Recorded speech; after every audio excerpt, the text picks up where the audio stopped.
ماث 111 بالنسبة لاسم الكتاب هو مبادئ الرياضيات وتطبيقاتها للتخصصات النظرية الإدارية والإنسانية. مهم جدا يكون الطبعة الرابعة. الطبعات السابقة اللي هي الثانية أو الثالثة ما تناسبنا في هذا الترم. الطبعة الرابعة لأنها فيها زيادة وفيها إضافة عن الطبعات اللي هو السابقة. هنبدأ بمشيئة الله في الباب الأول المفاهيم الأساسية في الجبر، الفصل 1 مبادئ المجموعات. هنعرف المجموعة. فالمجموعة هي تجمع من الأشياء المعرفة والمحددة تحديدا تاما.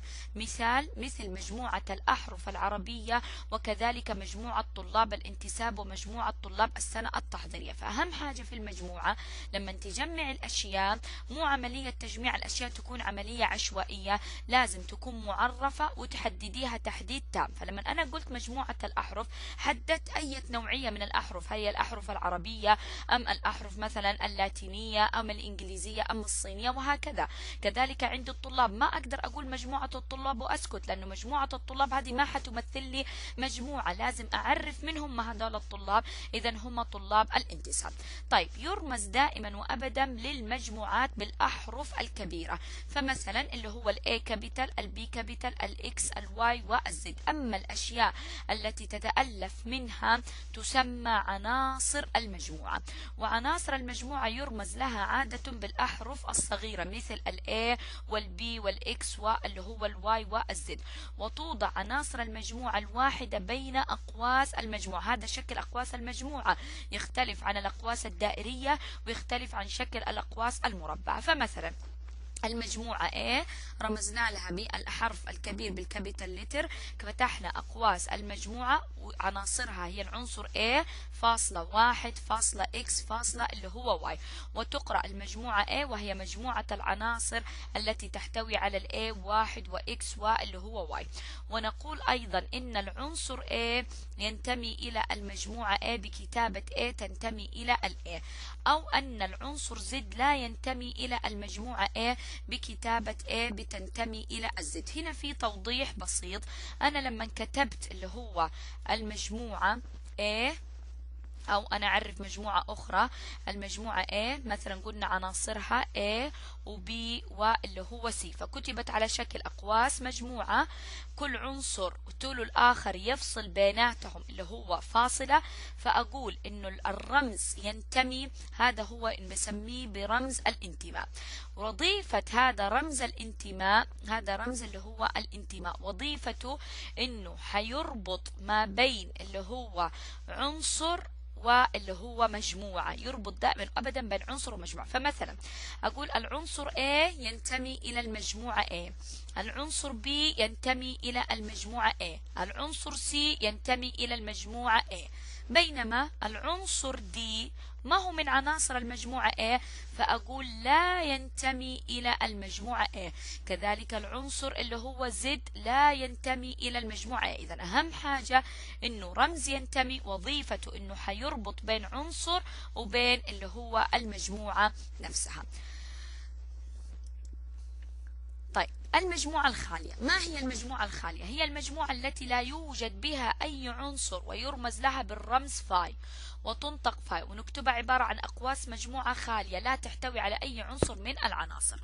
المثال عليها، لنفرض أن X هي مجموعة الأعداد الفردية التي تقبل القسمة على 2. نعرف أنه مجموعة الأعداد الفردية من هي عناصرها؟ اللي هي 3 و1 و3 وكذلك 5 و7 إلى ما لا نهاية. ولا واحد من هدول الأعداد الفردية تقبل القسمة على 2، لأنه العدد يقبل القسمة على 2 إذا كان آحاده 0 أو كان آحاده عدد زوجي. فلو واحد من الأعداد الفردية حيقبل القسمة على 2، بالتالي المجموعة اللي عندي اللي هي X حتكون المجموعة فاي، أو اللي هو المجموعة الخالية التي لا تحتوي على أي عنصر من العناصر. طيب، يعبر عن عن أي مجموعة بإحدى الطريقتين. لكتابة أي مجموعة نكتبها بطريقتين، إما بطريقة السرد أو بطريقة الوصف. طيب، فما معنى طريقة السرد؟ هي قال لي طريقة الحصر. طب كيف حيتم كتابتها؟ وهو يتم كتابة جميع العناصر عنصرا تلو الآخر داخل أقواس المجموعة. فمثلا الإكس هي مجموعة الأحرف المكونة لكلمة كار، تمام. فإحنا كيف هنكتبها؟ X أهو رمزنا للمجموعة بالكابيتال لتر، فتحنا أقواس المجموعة فحطينا عناصر اللي هو كلمة كار اللي هي السي والA والR. كل عنصر يفصل بينه وبين العنصر الآخر فاصلة، كتبنا C فاصلة A فاصلة R.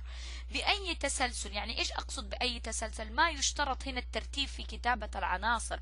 فيك تكتبي كلمة الA والR والC، فينا نبدأ مثلا بكلمة اللي هو R ومثلا وC وA بأي طريقة بأي تسلسل، ما يشترط ترتيب العناصر عند طريقة السرد. كمان في ملاحظة جدا مهمة، إنه لا يجوز تكرار العنصر، كتابة العنصر ما حنكرر العناصر في طريقة اللي هو السرد. بالنسبة إلى طريقة الوصف يتم ذكر صفة أو خاصية تميز العناصر، بحيث القاعدة العامة لها أقول X، حيث أن X هي حرف من حروف كلمة مين؟ كلمة كار. إذا في هذا الفراغ نكتب الخاصية اللي تميز مين؟ العناصر. وتقرأ المجموعة X مكونة من العناصر X، حيث وهي اللي هو نكتب X حيث هي حرف من حروف كلمة كار. أوضحها بمثال اللي هو آخر. فأنا مثلا لو أبغى أكتب حروف كلمة ريم، أبغى أكتبها بطريقة اللي هو السرد، وأبغى أكتبها كذلك باللي هو طريقة الوصف. فأولا مثلا أنا أخذت المجموعة عندي X، فأبغى أكتب حروف كلمة ريم. طبعا كلمة ريم R E اللي هو عندي E، مكرر عندي حرف مين؟ حرف الإي.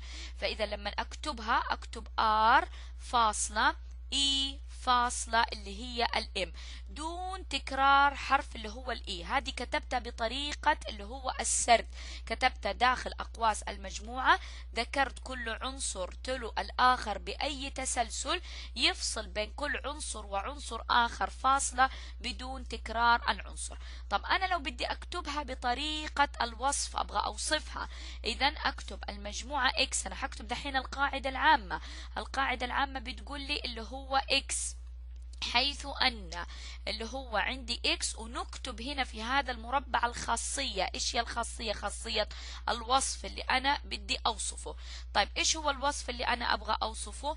اللي هو حتكون X حيث أن X، اللي هو حتكون هنا عندي X حيث أن X. إيش هي الخاصية اللي عندي؟ الخاصية اللي بتقول لي حرف من اللي هو حروف كلمة، اللي هو حرف من حروف كلمة ريم. هذا هو الخاصية اللي حتكون عندي. فهذه هي الطريقتين لكتابة المجموعة، إما بطريقة السرد أو بطريقة الوصف. المجموعات تنقسم إلى قسمين، إما مجموعة منتهية أو مجموعة غير منتهية.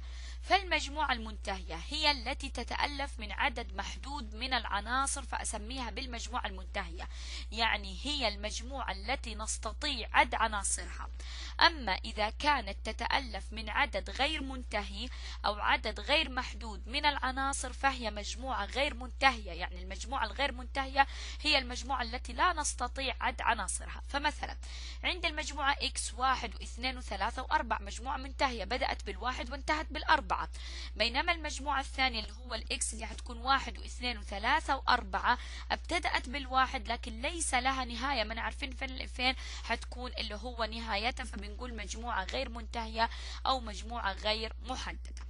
كذلك من المجموعات عندي المجموعة الجزئية، فبيقول لي إذا كان جميع العناصر الموجودة في الإكس. إيش تعريف المجموعة الجزئية؟ إنه كل العناصر الموجودة في المجموعة إكس تنتمي إلى المجموعة واي، فبالتالي نقول إن المجموعة إكس مجموعة جزئية من الواي، وتكتب إكس مجموعة جزئية من الواي، وتقرأ من اليسار إلى اليمين، حيث أن الرمز هذا رمز يعني مجموعة جزئية.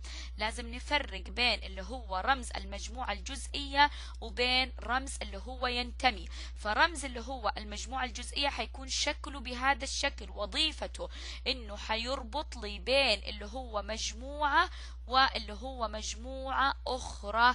بينما اللي هو الرمز ينتمي يربط ما بين اللي هو العنصر ومجموعة، يربط ما بين عنصر ومجموعة. فأقول هنا مثلا الإكس مجموعة جزئية من الواي. متى حيتحقق؟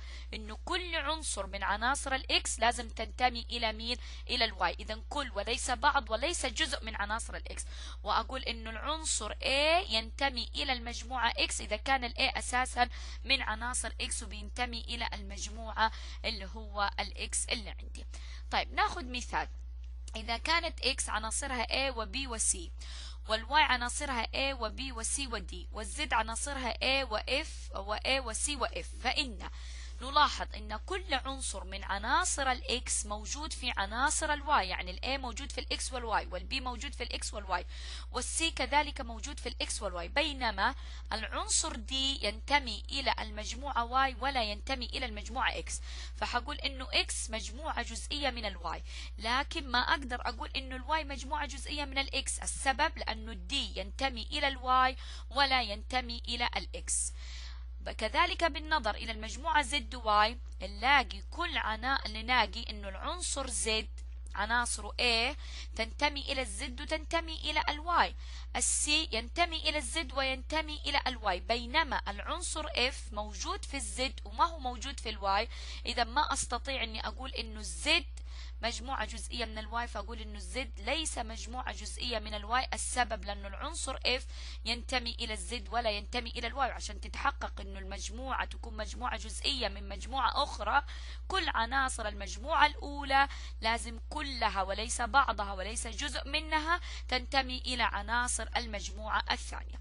طيب المجموعة الخالية اللي هي فاي، اللي كتبت على شكل أقواس، مجموعة خالية ما تحتوي على أي عنصر، هي مجموعة جزئية من أي مجموعة، من أي مجموعة هي مجموعة جزئية. ليه؟ لأن هي ما بتحتوي على أي عنصر، فبالتالي حنلاقيها في كل مجموعة، حنلاقيها هي مجموعة جزئية من أي مجموعة.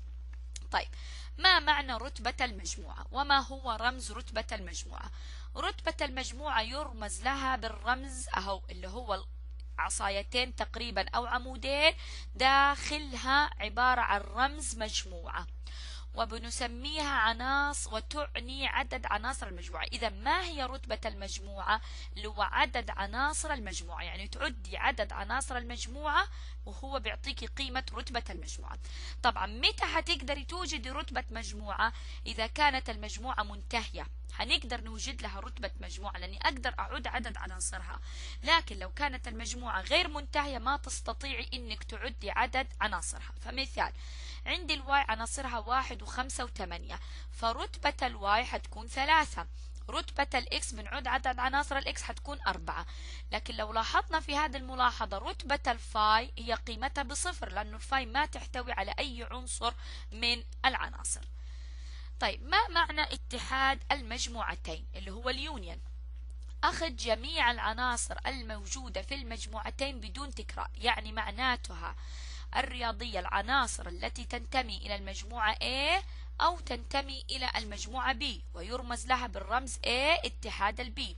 تمثيلها بشكل فين؟ أهو العناصر الموجودة في الA وكذلك العناصر الموجودة في الB وكذلك العناصر الموجودة في الA والB معا، يعني العناصر المشتركة والغير مشتركة بدون تكرار العناصر. إذا الاتحاد ناخد كله المشترك والغير مشترك. فمثال عندك المجموعة A عناصرها 2 و3 و4 و5، والمجموعة B عناصرها 3 و5 واللي هو 7. لما أبغى أوجد A اتحاد الB العناصر الموجودة في الA، من هي عناصر الA؟ 2 و3 و4 و5. من هي عناصر البي؟ 3 ما أكرره، والخمسة ما أكرره لأنه هو من عناصر الA، فأحط العنصر اللي هو 7. نلاحظ أنه قيمة الاتحاد يطلع كمية أو يعني رتبة الاتحاد تكون أكبر من رتبة المجموعة A وأكبر من رتبة المجموعة B. نيجي للانترسكشن اللي هو التقاطع المجموعتين اللي هو هذا هو رمزه. وما هو عبارة عن التقاطع؟ هو إيجاد العناصر المشتركة بين المجموعتين، يعني بمعنى بس فقط العناصر اللي تكون مشتركة بين المجموعة A والمجموعة B، بس فقط الصفات المشتركة، الشيء المتشابه. تعريف رياضيا الA تقاطع الB بيساوي الX، حيث أن X تنتمي إلى الA و يعني الواو هذا الشيء المشترك، الاكس تنتمي الى البي، لكن هنا ما كتبنا واو، كتبنا اور، يعني او فيها تنتمي وفيها لا تنتمي، يعني المشترك والغير مشترك. لكن في التقاطع يشترط بس فقط العناصر المشتركة، وهو تمثيلها بيانيا، العناصر بس فقط المشتركة ما بين الاي والبي، ما اخذنا عناصر الاي ولا اخذنا عناصر البي. فمثال إذا كانت A 2 و3 و4 و5 وB 3 و5 و7، مين العناصر المشتركة بين المجموعتين؟ فقط هما العنصرين 3 و5. لكن لو جينا شفنا ال7 موجود في الB ما هو موجود في الA، جينا مثلا شفنا الرقم 2 موجود في الA ما هو موجود في الB، فما آخده. لو لاحظنا رتبة التقاطع أقل من اللي هو رتبة المجموعة A، وأقل كذلك من رتبة المجموعة B. ملاحظة جدا هامة، إذا كانت المجموعتين تقاطعهم يساوي فاي فإن المجموعتين منفصلتين. يعني إيش معنى منفصلتين؟ يعني ما في عناصر مشتركة بيناتهم. يعني من جبت التقاطع ما لقيت عناصر مشتركة، طلع لي نتيجة التقاطع بكم؟ بفاي.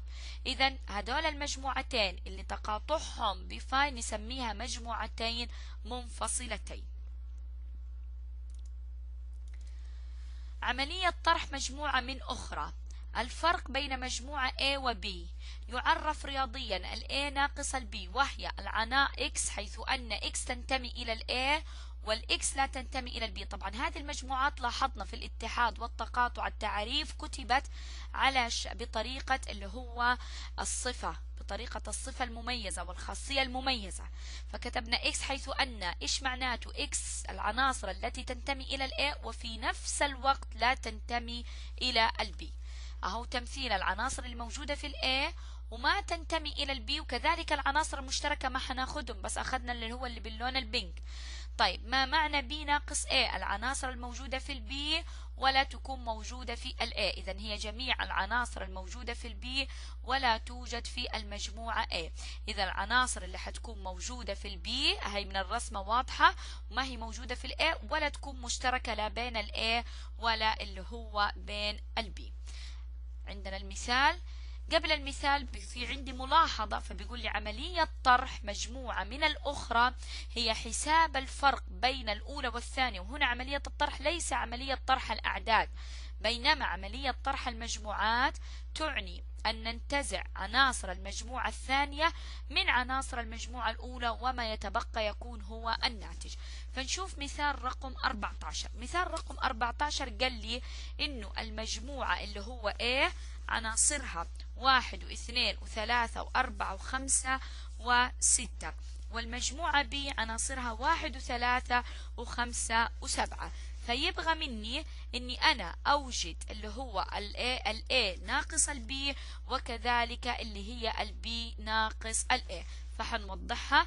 فحيقول لي اللي هو يبغى عندي اني اوجد ال A فرق اللي هو المجموعة A، المجموعة A ناقص المجموعة B. إيش معنى A ناقص ال B؟ العناصر التي تكون موجودة في ال A وما هي موجودة في ال B. فالعناصر اللي موجودة في ال A وما هي موجودة في ال B هي 2 و4 و6. طب كيف عرفنا؟ لأنه عناصر ال A هي 1 و2 و3 و4 و5. لو نظرنا للواحد هنلاقيه موجود في ال A وموجود في ال B. لو نظرنا للثلاثة أنه نظرنا للاثنين موجود في الA وما هو موجود في الB فآخذه كناتج طرح. لو نظرت للثلاثة موجود في الA وموجود في الB ما آخذه كناتج طرح. لو نظرنا للأربعة بس فقط ينتمي إلى الA وما ينتمي إلى الB فآخذه كناتج طرح. لو نظرت للخمسة فهو موجود في الA والB ما هاخده كناتج طرح. لو نظرت للستة هو موجود في الA وما هو موجود في الB فهاخده كناتج اللي هو الطرح. بينما السبعة يوجد في الB ما يوجد في الB بآخده. لكن لو شفت الB طرح اللي هو الA اللي بس فقط العناصر اللي توجد في الB وما هي توجد في الA. من هو العنصر اللي موجود في الB ما هو موجود في الA؟ هو بس فقط الوحيد العنصر رقم مين؟ العنصر 7. نشوف مثال 15 بنفس الفكرة. أعطاني C اللي هو المجموعة عناصرها E و F و G و H، وأعطاني الB عناصرها B و D و E و F، وعناصر ال A و B و C و D. المطلوب اني اوجد A ناقص B وB ناقص A وB ناقص C والC ناقص اللي هو الB. هنشوف اللي هو كيف طريقة حلها. بنفس الطريقة قال لي انه A ناقص B العناصر التي توجد في ال A وما هي موجودة في ال B، فطلع ناتج الطرح A و C. ال B ناقص ال A العناصر الموجودة في ال B اللي هي ال B تمام موجودة في ال A وال B فما اخدها كناتج طرح. ال D موجود في ال A وال B ما هاخده كناتج طرح. ال E موجود في ال B ما هو موجود في ال A فهاخده كناتج طرح. ال F موجود في ال B ما هو موجود في ال A هاخده كناتج طرح. لو لاحظنا ال A ناقص ال B لا تساوي ال B ناقص ال A، لأنه دائما معروف أنه عملية الطرح سواء طرح الأعداد أو طرح المجموعات هي عملية غير إبدالية. إذا A ناقص ال B لا تساوي ال B ناقص ال A. كذلك ال B ناقص ال C العناصر التي تنتمي إلى ال B ولا تنتمي إلى ال C لقيناها هي B و D. والسي ناقص البي العناصر التي تنتمي إلى السي ولا تنتمي إلى البي هي الجي والاتش. وكذلك البي ناقص السي لا تساوي السي ناقص البي. إذا عملية طرح المجموعات عملية غير إبدالية. المجموعة الشاملة، ما هي المجموعة الشاملة؟ هي المجموعة التي تحتوي على جميع العناصر تحت الأخذ بالاعتبار. دائما وأبدا رمز المجموعة الشاملة يرمز لها باليو كابيتال. طيب ما هي المتممة؟ إذا كانت المجموعة A مجموعة جزئية من المجموعة الشاملة فإن المجموعة المتممة للمجموعة A هي عبارة يرمز لها بالA داش بتساوي المجموعة الشاملة ناقص الA، يعني معناته العناصر التي تنتمي إلى المجموعة الشاملة ولا تنتمي إلى الA. أهو هذه الرسمة، هذه المجموعة الشاملة، كل المنطقة الزرقاء هي المجموعة الشاملة. المجموعة الشاملة هي بتحتوي على المتممة والمجموعة نفسها، يعني المجموعة ومتممتها. طيب إيش هو تعريف المتممة؟ تعريف المتممة هي المجموعة الشاملة هذه كلها ما عدا اللي هو عندي مين؟ ما عدا المجموعة A. نشوف المثال. مثال أعطاني المجموعة A قال لي عناصرها 3 و5 و6 و8، وأعطاني المجموعة الشاملة العناصر من 1 إلى 10، والمطلوب مني أني أوجد المتممة اللي هو متممة المجموعة A. إذا إيش تعريف متممة المجموعة A؟ تعريفها اليو ناقص الA، يعني العناصر اللي تنتمي إلى المجموعة الشاملة وما تنتمي إلى الA، يعني حننتزع عناصر مين؟ ننتزع عناصر الA من المجموعة يو. عناصر الA اللي هي 3 و4 و5 و6 حننتزعها من اليو. إذا من المتبقي؟ المتبقي 1، المتبقي 2، المتبقي 7، المتبقي 8، المتبقي 9، المتبقي اللي هو 10. فهذه هي حتكون مين؟ المتممة، بحيث اني انتزع من المجموعة الشاملة عناصر الA، فالمتبقي هو اللي حنضعه فيعطيني A، فيكون هو ناتج المتممة. المجموعات العددية، مجموعة الأعداد الطبيعية N وهي الأعداد التي تستخدم في العد.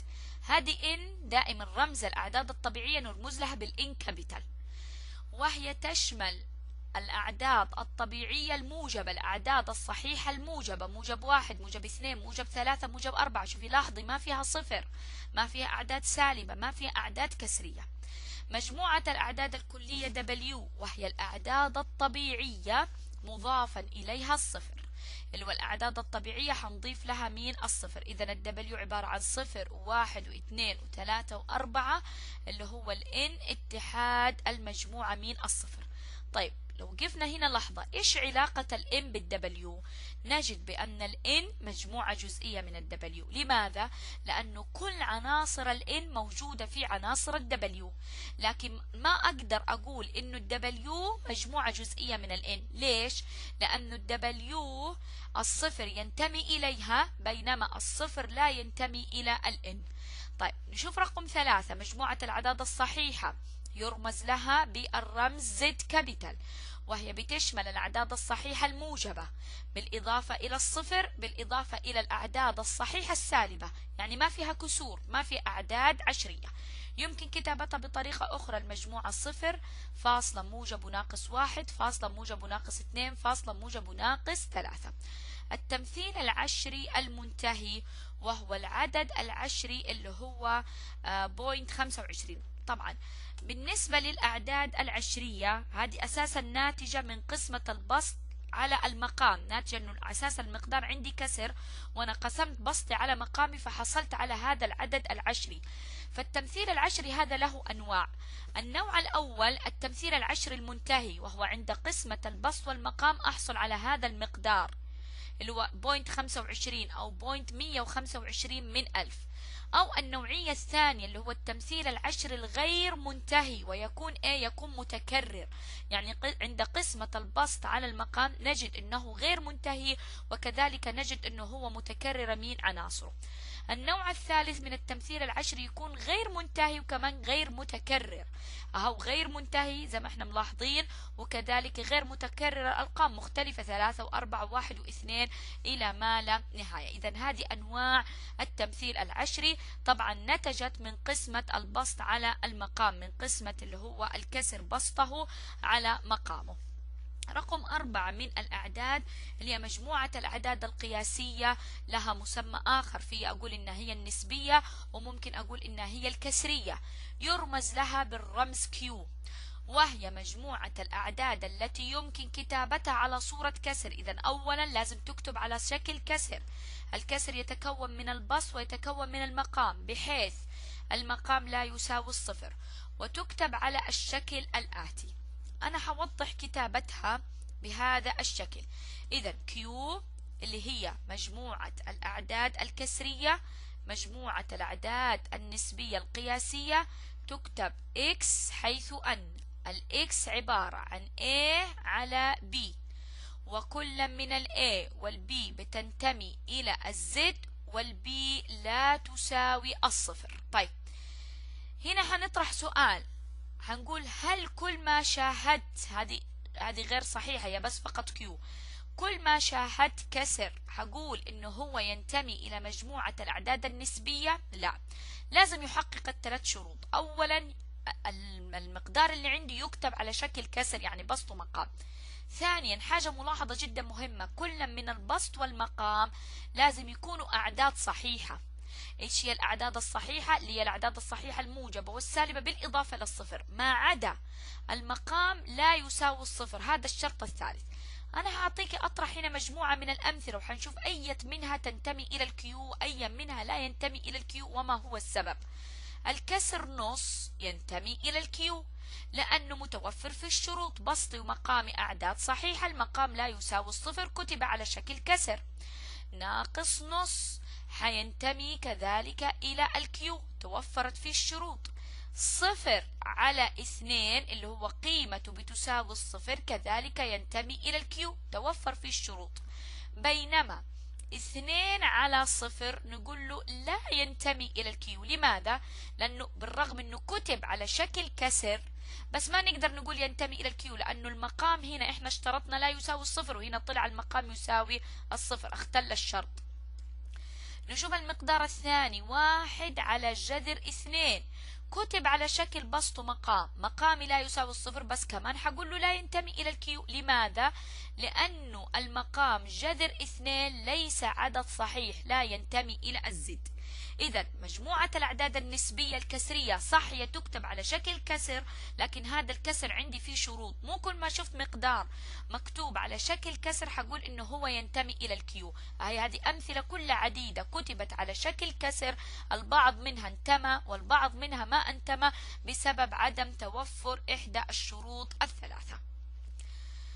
طيب التمثيل العشري للأعداد القياسية ذكر في الشريحة السابقة، إما أن يكون منتهي أو أن يكون غير منتهي ومتكرر. مثاله 25 على 100، طبعا عند قسمة البسط وعلى المقام حصلنا على التمثيل العشري اللي هو 0.25 من 100. صفة هذا التمثيل منتهي، 1/3 هو عدد قياسي، عدد نسبي، لأنه كان مكتوب على شكل بسط ومقام. التمثيل العشري له كان شكله غير منتهي ومتكرر، عند قسمة بسطه على مقامه حصلنا على التمثيل العشري بهذا الشكل. مجموعة الأعداد الغير قياسية الغير نسبية الغير كسرية يرمز لها بالكيو، بس في فرق بين الكيو هذه والكيو السابقة. الكيو هذه عليها بار، عليها خط، لكن هناك كيو خالية من أي خط. ما هي هذه الكيو البار؟ هي مجموعة الأعداد التي لا يمكن مستحيل كتابتها على صورة الأعداد الكسرية، اللي بينتمي إليها جذر 2 جذر 3 جذر 5 1/7. هنا 1/7 هو صح كتب على شكل بسط ومقام، لكن ما أقول إنه هو ينتمي إلى مجموعة الأعداد النسبية. السبب لأنه جذر 7 ما هو عدد صحيح، زي ما ضربنا دوب المثال 1/2. الإي هذا عبارة عن اللي هو العدد، هو مقدار قيمته 2.7، والباي هي 3 مقدار، هذه لها قيم. طيب بالنسبة جذر 2 و3 و5، هل جذر 4 ينتمي إلى مجموعة الأعداد الغير قياسية؟ نقول له لا. جذر 4 لأنه له قيمة عددية بيساوي 2، جذر 9 قيمة عددية بيساوي 9، جذر 25 ب5. طيب ليش أنا اخترت هذه الجذور؟ هذه الجذور هي الجذور الصماء اللي قيمتها تطلع أعداد عشرية، عشان كده قلت إنها هي بتنتمي إلى مجموعة الأعداد الغير قياسية، لأنه البعض يفكر إن مجموعة الأعداد الغير قياسية هي اللي بتشمل لي الجذور. لا، الجذور في عندي أنواع جذور تطلع قيمها أعداد صحيحة، فما حتكون تنتمي إلى مجموعة الأعداد الغير قياسية، لكن الجذور اللي قيمها تطلع أعداد عشرية، لأنه جذر 2 هي 1.14 وهو عدد غير منتهي، وكذلك الجذر 3 عدد غير منتهي وغير متكرر تمثيله العشري، فإذا هي بتشمل الجذور اللي نقدر نكتبها على شكل تمثيل عشري، ويكون هذا التمثيل العشري الغير منتهي وكذلك الغير متكرر. نجي إلى مجموعة الأعداد الحقيقية، هي مجموعة جميع الأعداد الكسرية والغير كسرية يمكن تمثيلها بيانيا بنقاط على خط الأعداد الحقيقية، بحيث نقطة الصفر في المنتصف والأعداد الموجبة على اليمين والأعداد السالبة على اليسار، زي ما هو موضح عندي على خط الأعداد من ناقص ما لا نهاية إلى ما لا نهاية. الصفر في المنتصف يمين الأعداد الموجبة، يسار الأعداد السالبة. بين كل عدد حقيقي وآخر يوجد عدد كسري، ويوجد كذلك عدد اللي هو عشري. الفترات العددية هي مجموعة جزئية من مجموعة الأعداد الحقيقية، إما تكون هذه الفترة محدودة أو غير محدودة. فإذا كانت ال A وال B بتنتمي إلى ال R، بحيث ال A أقل من اللي هو ال B، فنشوف الأنواع. أولا نتعرف على الفترات المحدودة. ما معنى الفترات المحدودة؟ اللي تكون محدودة يعني لها بداية ولها نهاية. هذه الفترات المحدودة تنقسم إلى 4 أقسام. إما الفترة المغلقة، ويكون رمزها عبارة عن أقواس مربعة بدايتها ب A ونهايتها ب B، فتكون محدودة محصورة بين عددين بداية ونهاية. تكتب على شكل مجموعة بطريقة الوصف، كتبناها X، حيث أن دائما نحط الإكس في المنتصف. العلاقة اللي بين العلاقة اللي بين الA والإكس علاقة أقل من أو تساوي، اللي بين الإكس والبي علاقة أقل من أو تساوي، لأنه الإكس هذا حيكون عدد محصور بين اللي هو العددين A و B. فإيش لما يكون محصور بين قيمتين، فهو حيكون أكبر من القيمة الأولى وأصغر من القيمة اللي هو النهائية. تمثل الفترة على خط الأعداد بهذا الشكل، من ناقص ما لا نهاية إلى ما لا نهاية، نكتبها عبارة عن الأقواس المربعة. النوع الثاني من أنواع الفترات اللي هي الفترة المفتوحة، وتكون عبارة عن فترة دائرية أقواسها دائرية، وهي بدايتها ال A ونهايتها ال B، لكن نجد بأن العدد A ما ينتمي للفترة والعدد B لا ينتمي للفترة. لذلك لما كتبت هذه الفترة على شكل مجموعة بطريقة الوصف كتبتها X، حيث أن X محصورة ما بين ال A وال B. ما وضعنا إشارة، فقط كتبنا أقل، ما وضعنا إشارة أقل من أو يساوي، مثل هنا وضعنا إشارة أقل من أو يساوي. ليه؟ لأنه هنا الفترة مغلقة، ال A تنتمي إلى الفترة، بينما هنا ال A وال B لا تنتمي إلى الفترة، لذلك اكتفينا بكتابة إشارة أقل وما وضعنا أقل من أو يساوي. رقم 4 وهو نقول 3 و4 الفترة النصف مغلوقة والنصف مفتوحة، يعني مغلقة من جهة ومفتوحة من جهة. فمثلا مفتوحة من ال A ومغلقة من عند ال B، فلاحظنا لما كتبت على شكل مجموعة من عند ال A ما حطيت إشارة أقل من أو يساوي، ومن عند ال B وضعنا إشارة أقل من أو يساوي، لأنه ال B بتنتمي إلى الفترة بينما ال A لا تنتمي إلى الفترة.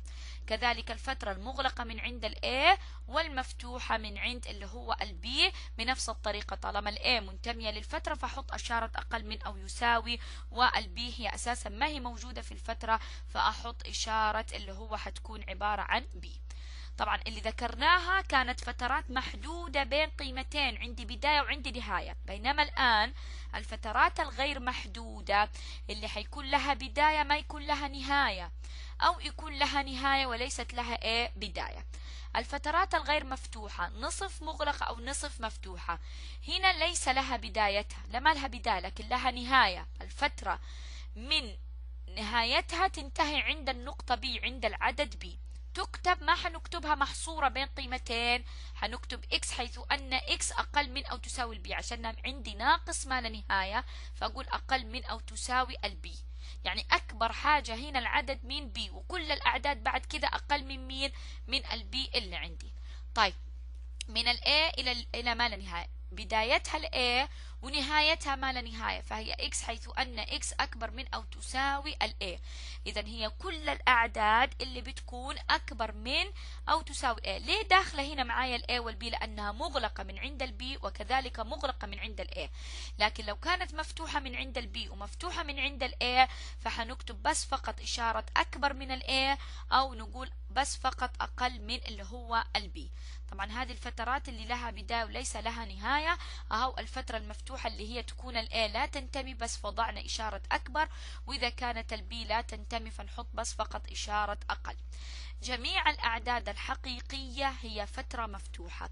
الأعداد الحقيقية طبعا يعبر عنها بفترة مفتوحة وليست فترة مغلقة، وحتكون من ناقص ما لا نهاية إلى ما لا نهاية. وتمثيل على خط الأعداد، كل خط الأعداد من ناقص ما لا نهاية إلى ما لا نهاية. أمثلتي 3 5 كتبت، هي طبعا الثلاثة 5 أنا أحب أوضحها هنا بطريقة اللي هو أخرى. هذه الفترة طبعا إحنا أهم حاجة عندي في الفترة نعرف كيف طريقتين لكتابة الفترة، إما تكتب على شكل فترة، هذه هي يعني خلاص هذه 3 إلى 5 كتبتها أنا على شكل فترة. طب هذه الفترة أبغى أشوف كيف كتابتها على شكل مجموعة، هفتح أقواس المجموع وأكتب x حيث أن، طالما أنها هي محصورة بين قيمتين فأحط الإكس في المنتصف. طيب حتكون هنا عندي مين 3 وهنا حيكون عندي العدد كم؟ العدد 5، فهي محصورة بين القيمتين، هنا أقل من أو يساوي، هنا أقل من أو يساوي، وضعنا المساواة لأنه 3 تنتمي إلى الفترة و5 تنتمي إلى الفترة. لكن لو أنا بدي أكتب الفترة 3 إلى 5 مفتوحة تكتب بالشكل الآتي: x حيث أن x حتكون محصورة ما بين 3 و5، ما نضع المساواة. طيب لو كانت من ناقص ما لا نهاية إلى 5 مغلق تكتب كيف؟ x حيث أن x أقل من أو تساوي 5. إذا أنا عندي سالب ما لا نهاية، إذا أقول إشارة مين؟ إشارة أقل من أو يساوي. طيب أنا عندي كذلك من ناقص ما لا نهاية إلى 5 مفتوح، إذا حكتب x حيث أن x بس فقط أكتب أقل من 5. ليش؟ لأنه هنا مفتوحة من عند 5 فما أحط إشارة أقل من أو يساوي. طيب أنا لو عندي من 3 إلى ما لا نهاية تكتب x حيث أن x أكبر من أو تساوي 3. لو أنا عندي مفتوحة من عند 3 ورايحة للما لا نهاية فحأكتب x حيث أن x أكبر من 3.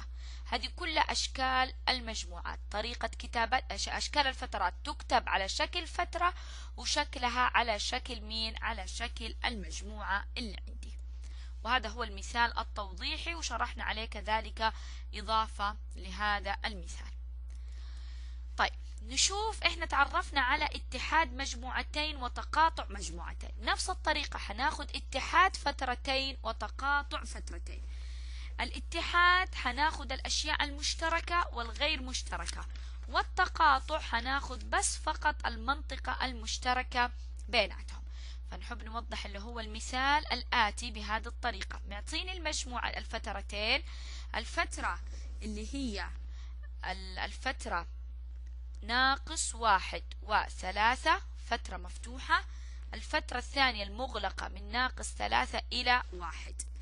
يبغاني أوجد اتحاد الفترتين على خط الأعداد وعلى صورة فترة وعلى صورة مجموعة.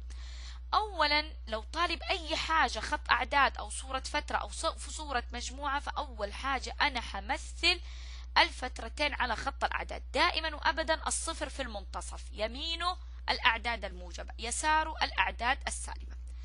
هاخد لونين مختلفة عشان أوضح. همثل الفترة -1 و3. -1 هنا العدد -3 هي مفتوحة، والثلاثة طبعا تقريبا إن هي حتكون كذا، هنا 1 وهنا 2 وهنا 3. هذه الفترة الأولى. نيجي إلى تمثيل الفترة الثانية اللي هي حتكون -3 تقريبا، هي طبعا مكانها هنا لأنه هنا -2 ومغلقة، فنحط لها أقواس المغلقة إلى 1. هنا حتكون 1. مثلنا الفترتين، نبغى نوجد منطقة اتحاد الفترتين. منطقة الاتحاد هي المنطقة الشاملة اللي بتشمل هذه كلها اللي باللون الأخضر من إلى، لأنه الاتحاد احنا اتفقنا هناخد المشترك والغير مشترك اللي تنتمي إلى الفترة الأولى أو تنتمي إلى الفترة الثانية أو تنتمي إلى كليهما معا. إذا فحنقول اللي هو -1 و3 اتحاد الفترة -3 و1 حيساوي، يعطيني من فين؟ أهو من -3 إلى 3. من عند -3 مغلقة ولا مفتوحة؟ مغلقة، إذا نقفلها. من عند 3 مغلقة ولا مفتوحة؟ مفتوحة. طيب هو قال لي كمان عبر عنها بكتابة المجموعة، إذا نقول له إكس، حيث أن طالما أن محصورة بين عددين، هذا العدد -1 وهذا العدد 3، هنا إشارة أقل وهنا إشارة أقل. اتحاد إكس حيث أن إكس محصورة ما بين -3 و1، إشارة أقل وإشارة أقل. طالما أنها هي مغلقة فحط أقل من أو يساوي، أقل من أو يساوي. ناتج الاتحاد اللي هو إكس، حيث أن الإكس حتكون محصورة ما بين -3 وما بين 3. مغلقة، هنا طبعا إشارة أقل زي ما اتفقنا، وأقل هي مغلقة من فين؟ مغلقة من عند 3، إذا إشارة أقل من أو يساوي. مفتوحة من عند 3، إذا يكتفي فقط إني أقول إشارة أقل. نفس المسألة طالب مني أوجد ناتج التقاطع، إذا التقاطع حتاخذي فقط الأشياء المشتركة ما بين الفترتين. إذا التقاطع لي اللي هو الفترتين حيكون الشيء المشترك بيناتهم. نيجي نشوف اللي هو منطقة التقاطع. منطقة التقاطع هذه هي منطقة التقاطع، هذه هي بنقول لها اللي هو عندي ايه التقاطع، لأنه هو الشيء بس فقط اللي هو الشيء مين المشترك فقط. إذا منطقة التقاطع من -1 إلى 1، مغلقة من عند 1 نقفلها، مفتوحة من عند -1. لو منطقة التقاطع هذه حكتبها على شكل مجموعة، لأنه هو هذا نفسه بس احنا حنكتبها الآن على شكل مجموعة. نكتب X حيث أن X محصورة ما بين -1 و1، مغلقة من عند مين؟ 1، فنقول أقل من أو يساوي 1. مفتوحة من عند 1 نقول له بس فقط إشارة أقل، وهذا نفسه حيكون نفسه ناتج اللي هو التقاطع بيناتهم، حيعطيني هذا هو الشكل، لأنه ما في داعي لإعادة الكتاب مرة أخرى. طيب هذا هو وضحنا المثال على شكل فترة وكذلك على شكل مجموعة، أخذنا اتحادها وكذلك أخذنا تقاطعها. القيمة المطلقة. ما هي القيمة المطلقة؟ القيمة المطلقة لعدد حقيقي x هي المسافة الفاصلة بين x والعدد 0 على خط الأعداد، ويرمز لها بالرمز القيمة المطلقة لx. هذا الرمز تعرفنا عليه عند اللي هو رتبة المجموعة، قلنا رتبة المجموعة يرمز لها بهذا الرمز. طيب كيف تفرقي بين الرمز ورمز الرتبة المجموعة؟ رتبة المجموعة في داخلها حنلاقي اللي هو رمز من رموز المجموعات. في القيمة المطلقة حنلاقي داخلها عبارة عن مين؟ عبارة عن عدد. القيمة المطلقة هي دالة حنتعرف عليها في الفصل اللي هو الرابع، هي دالة، وظيفة هذه الدالة تحول لي كل عدد سالب إلى عدد موجب. تعريف القيمة المطلقة لإكس هي إكس حيث أن إكس أكبر أو تساوي الصفر، وتعطيني ناقص إكس في حالة الإكس أقل من الصفر. مثال: القيمة المطلقة لأربعة يعطيني أربعة، لأنه إيش معنى القيمة المطلقة؟ المسافة، والمسافة دائما وأبدا كمية موجبة، مستحيل المسافة تكون كمية سالبة. إذا هي المسافة بين الصفر وأربعة على خط الأعداد الحقيقية، وحيساوي 4 وحدات. القيمة المطلقة لسالب 6، أنت حتحسب المسافة ما بين السالب 6 والصفر، بردك حتمشي اللي هو على خط الأعداد، بتعطيني 6 وحدات. طب ليه ما أعطتني سالب 6؟ لأنه أنت حتمشي من سالب إلى صفر، فالسالب في السالب حيعطيني اللي هو مقدار إيه؟ مقدار موجب. كذلك القيمة المطلقة للصفر قيمتها بإيه؟ بالصفر. إذا وظيفة القيمة المطلقة تحول لي كل عدد سالب إلى عدد موجب.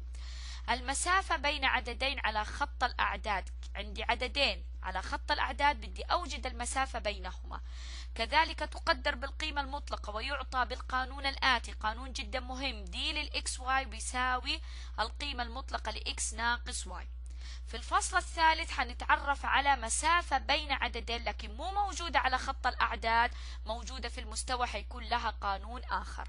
فمثلا المطلوب أوجد المسافة بين 2 وسالب 1، تعويض مباشر على طول في اللي هو القانون.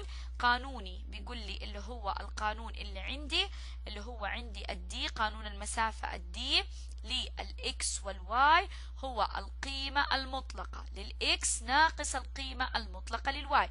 هو قال لي العددين 1 وسالب 2، ما عندك أي إشكالية لو اعتبرتي هذا إكس واعتبرتي هذا واي، أو العكس قلتي إنه هذا واي وهو إكس، كلها حتكون صحيحة.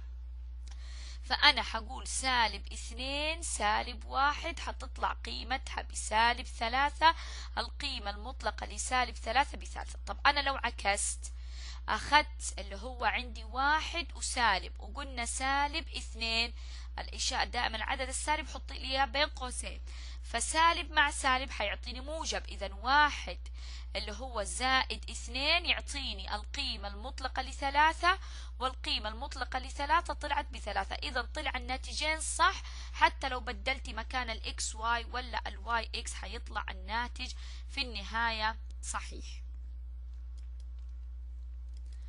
خصائص القيمة المطلقة: ليكن الإكس والواي عددين حقيقيان، فدائما القيمة المطلقة أكبر من أو تساوي الصفر. احنا قلنا دائما المسافة حتكون كمية موجبة. القيمة المطلقة لسالب إكس بتساوي القيمة المطلقة لإكس، زي دوب القيمة المطلقة لسالب 3 بتساوي القيمة المطلقة ل3. القيمة المطلقة لإكس في واي هي عبارة عن القيمة المطلقة لإكس في القيمة المطلقة لواي. القيمة المطلقة لإكس على واي هي القيمة المطلقة لإكس على القيمة المطلقة واي، والواي لا تساوي الصفر.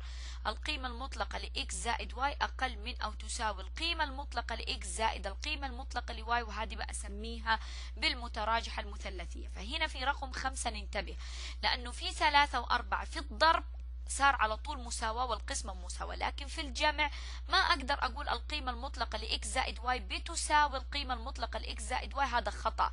هو الصحيح إنها أقل من أو تساوي اللي هو القيمة المطلقة لإكس زائد القيمة المطلقة لواي. وبكذا ولله الحمد انتهينا من اللي هو الفصل 1.